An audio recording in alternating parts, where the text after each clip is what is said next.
What's going on, everyone? Ollelito back here with a brand new video on the channel. First of all, guys, happy holidays. Hope you guys had a fantastic Christmas and coming a happy new year. In today's video, I will showcase actually a brand new formation and some new tactics that I've been trying out for myself the past couple of weeks. And I kept it a bit as a secret. Now, today or tomorrow when this video drops, I will try them out in Weekend League as well. So don't forget to follow me on Twitch, where I stream all my Weekend League games, both on the RTG and on the main account, where we will try out the new formation. So let's jump into today's video. And if you want to copy these tactics, I will show the code later on in the video. Starting off with the team that we are playing with at the moment, I think the team is really important. As you see in the background, the formation we will be talking about today is going to be the 4-2-1-3 formation. It's a new formation this year in EFC 25. It hasn't been in the game in previous titles. And starting off with the keeper, I'm playing with Van der Sar. I'm thinking about selling Van der Sar actually. He wasn't the greatest for me when it comes to actually shot stopping in general. And in pro games, you can play with long cards. And I actually picked Buffon when you got that kind of icon pick where you could choose between, I believe, Buffon, Zidane, and the last one I don't remember. But I decided to pick Buffon, basically because he has this playstyle where he saves a long shot. And of course, it's very hard then to concede long shots in general. So Buffon for me is going to be the keeper when I play pro games, when I play Weekend League, Rivals, whatever, you name it. I think I'm going to go with Van der Sar. Or I might sell Van der Sar and just play with Courtois 90, for example. Right back is going to be Dalot, and left back is going to be Theo Hernandez. I mean, I talked about these players before, and both of them managed to have Bruiser, which is great for both of them. And I'm really happy with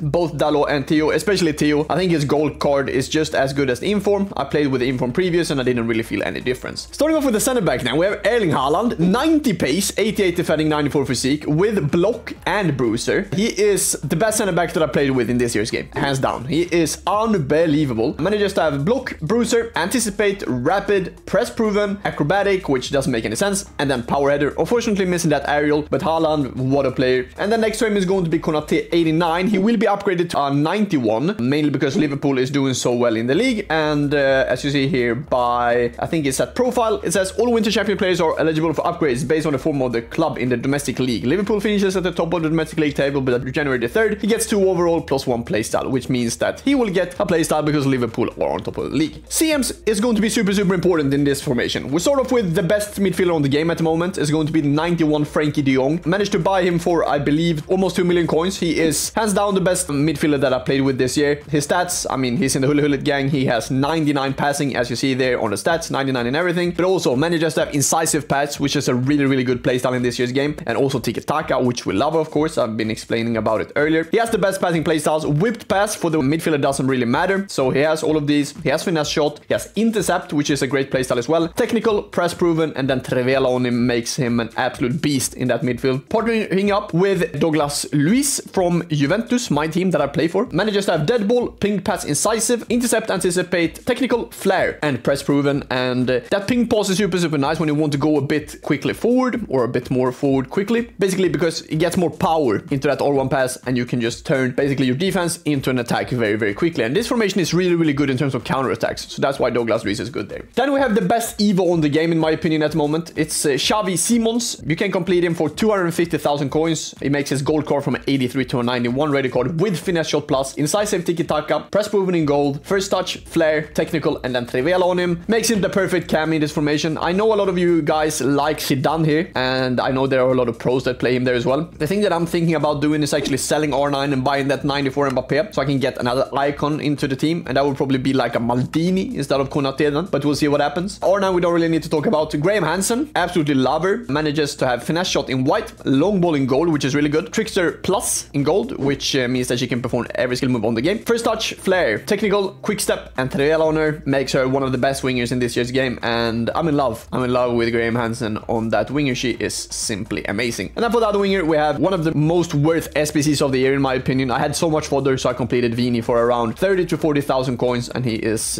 worth every single penny I put into that SBC basically. So this is the team. If we jump into the tactics, it's going to be super important. First of all, we have the code up there. So if if you want to copy these tactics, I will zoom into the code a bit more now and try them out for yourself. Let me know down in the comments whatever you guys think about these tactics when you try them out. 4-2-3-1 then, balanced in build-up style. We have high defensive approach. This is also super important. If you're a player that likes to put pressure on your opponent's half, high could be really, really good. Balanced I usually switch to if I play someone that's doing these first time through balls, because obviously the high defensive approach makes your defenders push a bit more forward and also get you the auto of side traps, which is super, super good in this year's game as well. We're starting off with the keeper then. On Van der Sar, I actually have goalkeeper at the moment. I know he has one in sweeper keeper, but I just decided to go for goalkeeper, especially when he has them in role plus. So goalkeeper Van der Sar. Right back is going to be just full back. We want him to stay back, but keeping him unbalanced. We don't want him to defend. We just want him unbalanced. For both defenders, I played with this all year. Basically a defender. Ball playing defender works as well, but they are a bit more higher up. So if you lose the ball, then you will get counter-attacked very easily. So that's why I'm not really playing them on ball playing defender, just playing them on defender both with Haaland and Konate. And obviously Haaland is left-footed, right? So you want to have a left-footed center back on the left and a right-footed center back on the right, which Konate is right-footed, Haaland is left-footed. Theo Hernandez then, who is going to be our fullback that will go forward a bit more. I have him on wing back. I know a lot of people play him on attacking wing back, but I decided I think I will get counter-attacked very easily then. So I'm playing him on wing back. For the CDMs, you have both of them on holding. One thing that I want to actually try out is actually going to be deep line playmaker and roaming. No,